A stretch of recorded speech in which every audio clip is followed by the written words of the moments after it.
This is Tom.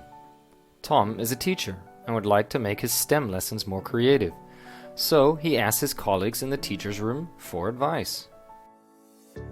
Anya recently used the interactive learning poster with the Bionics Kit in her class on Bionics. She tells enthusiastically how the poster works. First, the teacher presents the learning poster to the class. Afterwards, the learners can scan the QR codes on the poster with their smartphone and group work and thus begin their journey along the digital learning path.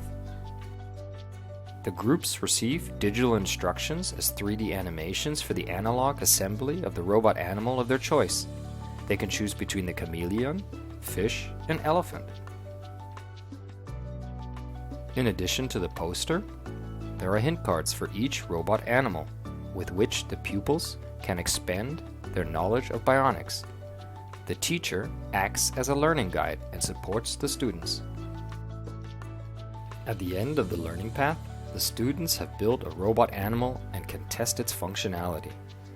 The additional background knowledge they have learned can be tested in a quiz.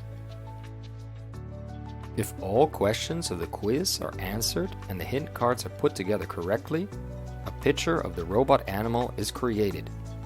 By using a smartphone, the robot animal can be brought to life in the form of augmented reality. Anya's class is enthusiastic about the successful project, and Tom too. He is looking forward to using a project like Anya's, which combines STEM education with digital learning in his lessons.